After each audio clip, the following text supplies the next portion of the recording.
The wonderful thing is that you're with yourself.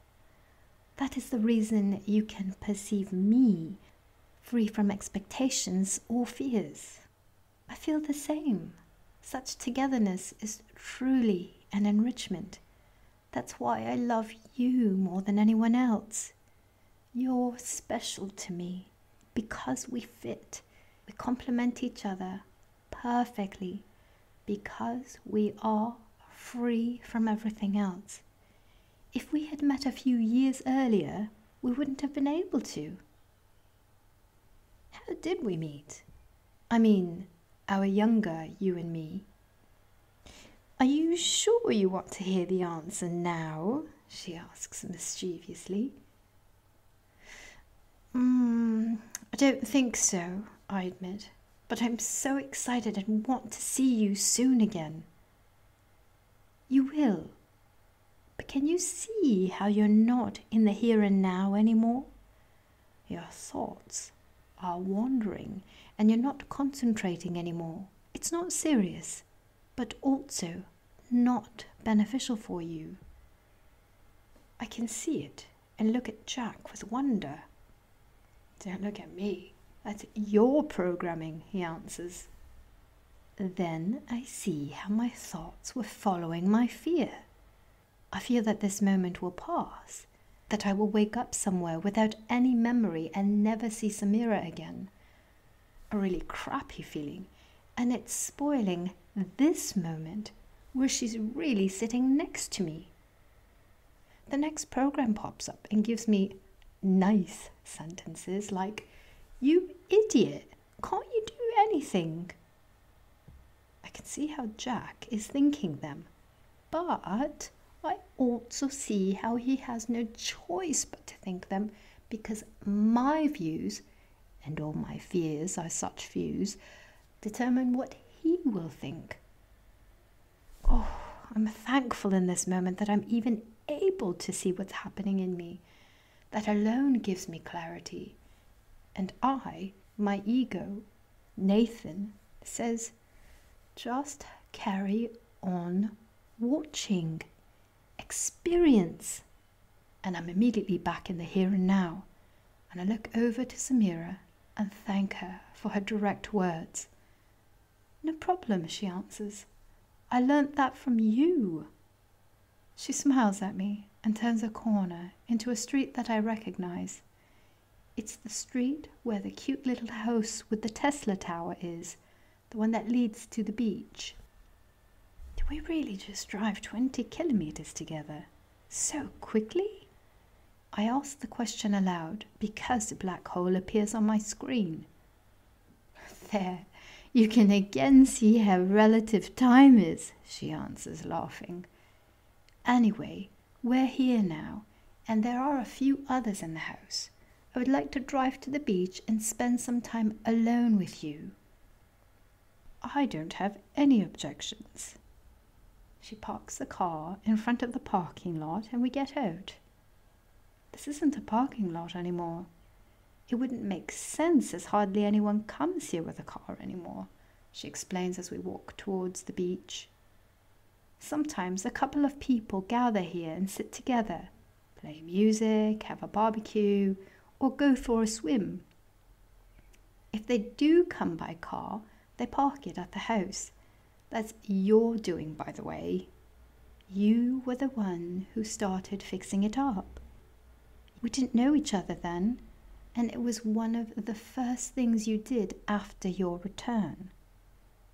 Even as Bauchi was still writing the book, you came here and saved the house, guided by the IHR, the Intergalactic Help and Rescue Team.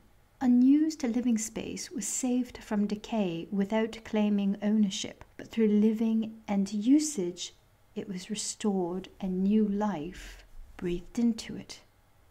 It didn't take long, and you weren't alone anymore. You went on a sailing trip with Thomas for a while. I listened with fascination, and we came to the beach, which was empty. She took a few things from her bag, among them my towel. Nathan gave this to me. You left it in the finca when you went for your walk this afternoon. Normally, you leave everything where it is, and it spreads itself around by itself. But in this special case, his opinion was that it belonged to your things. I take it with surprise. This afternoon? Only now do I realize that I've only spent 30 hours in the year 2020, and I've probably slept 10 of those. Time is relative. I take the towel, which still looks and feels like a normal towel, and lay it down on the place I was lying earlier. It all started here, I say devoutly. She takes my arm and draws me towards the water. Come, let's cool down a bit. I follow her into the sea, which feels more wonderful than I've ever felt. Every pore can feel the cool, salty wetness, and every cell celebrates when I'm in completely. Samira draws me to herself, looks me in the eyes, and kisses me. I just melt and notice how we are one with each other. Her touch is electrifying. My body starts to shake and I just let it happen. We become the pure energy that we are. Nothing else exists, as everyone is made from this energy. The water around us is a part of us, the island, the whole earth, and the universe. There is nothing else except this energy from which everything that can ever be experienced comes. We explode with love, literally. We both orgasm at the same time. It flows through our bodies in waves caused by sex and simple touches. We moan and scream our pleasure out loud, and then we have a fit of uncontrollable laughter. The ground is still under our feet, but we feel like we're flying. We love each other, ourselves, the others, and everything around us, infinitely beyond any words that can be used to describe it. You just can't describe it. You can only experience it, and we were experiencing it. After a while, we head back to the beach. I fall onto my towel, and she lies down beside me. In love, we look at each other and start laughing again. Life is good. I can hear Stefan's words in me. You must never forget it. Yes, little brother, how right you are. How could I ever forget it? Thank you for your reminder. I really, really, really needed it. I won't ever forget again. After a period of silence, Samira starts talking again. It might sound unfair if I tell you some things and not others, but you know why. That which I'm going to tell you, I want to share with you, as it affects us both. I won't tell you where and when we met in the other world, but I would like to explain how it was for me. It will also help to keep you in the here and now, even if you are about to return to 2015 and back again. I wasn't really happy. Life was shitty, and I experienced one letdown after the other. It was different for my sister Tamara, who in my eyes was whoring around and jumping into bed with anyone she could, even though she had a daughter and boyfriend with whom she was living together. Even though I loved the little Eva more than anything, I saw an extreme opposite in Tamara, and I hated her because I couldn't approach men as she could. I had too many doubts about myself. I was jealous of her, and I buried myself in self-loathing and withdrew. One day she came to me. She was crying and talking about some nonsense that I didn't understand. She gave me a book and said, "Read it. It will help us all. And I love you too." It was your book, or Bauchi's, whatever, with your story. After she left, I was bored, so I took it and started reading silently. I liked that in the first few pages I read about a beautiful and apparently lovable woman with my name, so I read further. I then realized that certain projects and names weren't imagined, but could all be found on the internet. I had known about Andre Stern and Birkenbiel, and Jeff Lawton was the first name I entered into the Google search, and then I was hooked. With the knowledge that there was truth to the story written there, I read the whole thing in one go. I couldn't stop reading. When I read Tamara's story, I had a longing and hope, not only for the world, but for myself. I really hoped that I was the Samira in the book, and somehow it felt like it too. Things changed in me. I knew that I didn't have to do anything but accept the invitations in the book to become part of its story and to find you. I felt that you were also looking for me too. At least I hoped so. I started listening to the Oki Talk shows, giving the book away, advertising it, and communicating with others. I met more and more people who were suddenly living in joy. I crawled out of my shell and became open and approachable, and life was more fun every day. Then one day oops, almost said it. You were there too.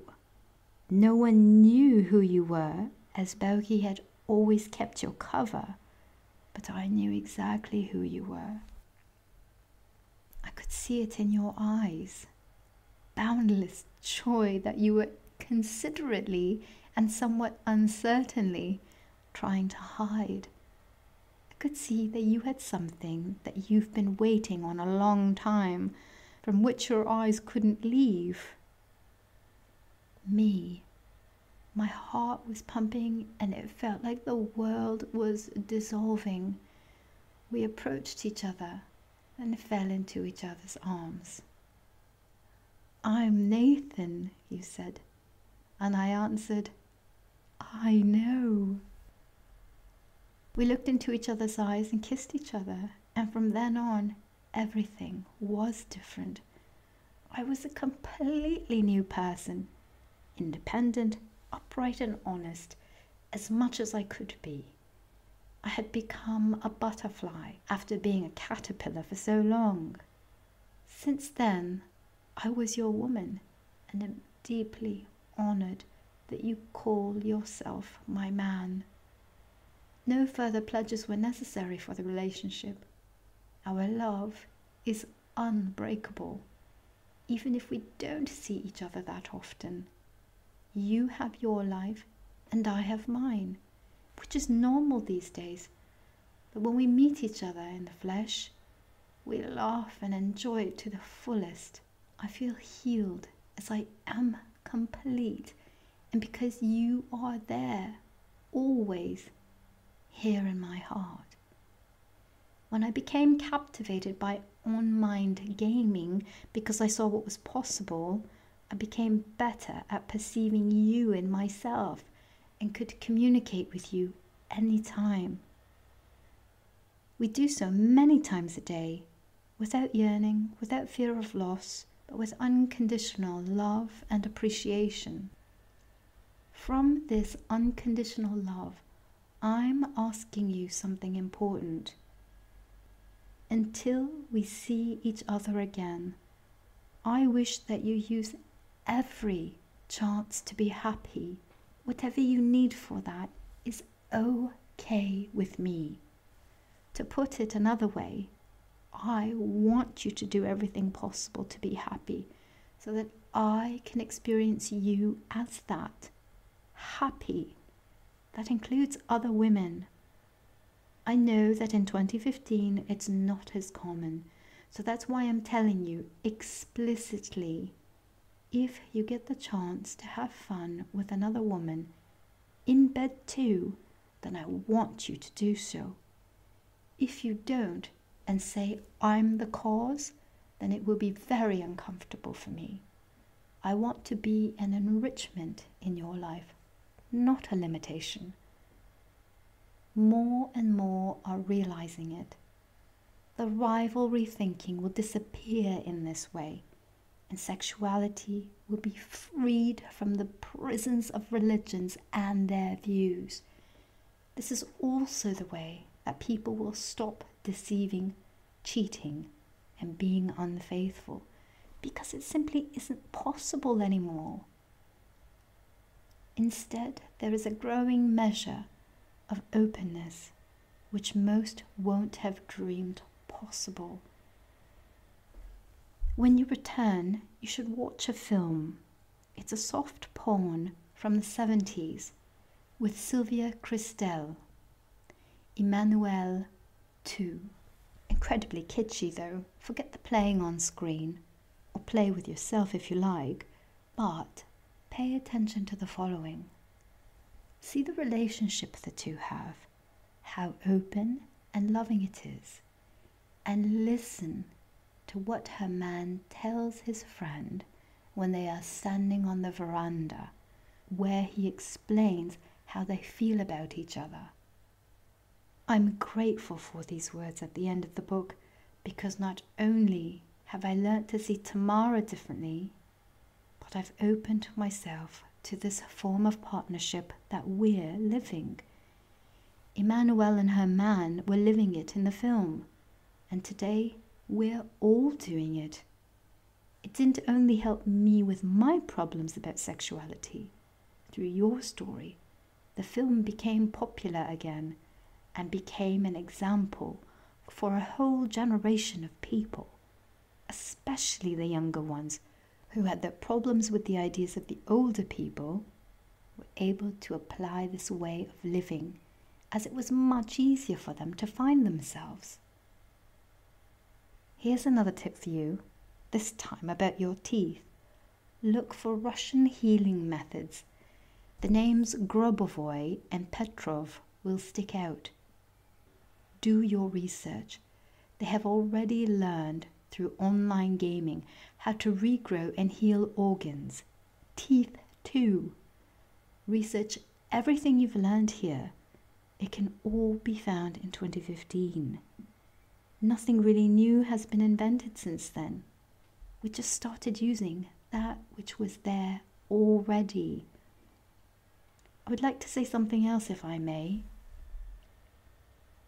Tamara, if you're reading this here, please know that I love you with all my heart. You have become an example for me. I couldn't help fighting with you because I love you so much. I just didn't love myself enough to be able to love others properly. Not even you. You are the best sister imaginable and are perfect, as are all the others too. Please forgive me for not seeing it. Please tell me to read the book. Tell everyone they must read it, and then it will become true. The manuscript can be downloaded for free. Do you still have questions? Yes, I do. Thousands of them. But especially one that I'm afraid to ask. But she's looking at me so lovingly, as if she knew what was going on inside me. So I overcome my fear. Would you like to sleep with me? Sex, sex. More than ever. Here, I'll deflower you, just like you did with me 5 years ago. I ask you to keep the same promise that I gave you 5 years ago. Carry the energy out into the world. When we're physically apart and an opportunity arises, please, please use it. If you hadn't done so, you wouldn't have been so practiced for my first time, just like I am now through my experiences, and it wouldn't have been so unbelievably nice for me. It's something completely personal between you and me, and what the rest of the world does isn't important. Agreed? I nod in agreement and get the feeling that anything else wouldn't matter anyways. She asks me to sit up, then looks me in the eye and softly starts stroking me. I get goosebumps all over and lose myself in her gaze.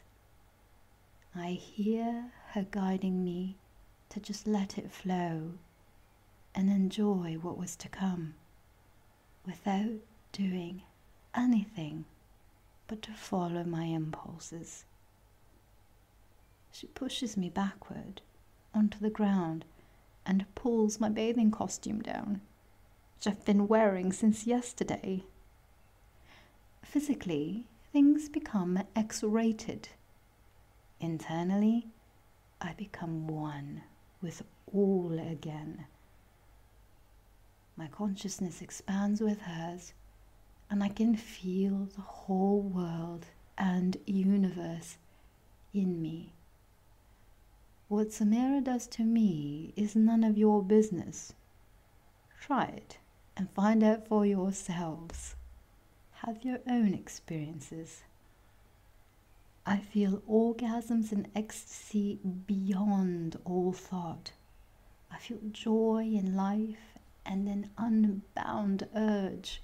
I can feel it coming from Papa, and as Papa, I can see what is to be done next. I can see all the cells from all times and all possible stories in me. And I see Nathan lying on his towel in 2015, in the beginning where he felt, understandably, completely helpless in another time. I can feel him in the here and now, traveling consciously back to 2015. Carefully, I approach the all-encompassing consciousness of Nathan 2015 and return to myself and into him. I open my eyes and blink. Samira isn't there anymore, just in me. And I reach for my water bottle, open it, and take a drink. It tastes great, and as I sit up, I enjoy the view of the rubbish bins. Enjoy it, says Jack to my right. They won't be there much longer. I hear the voices of the people around me and those of my friends.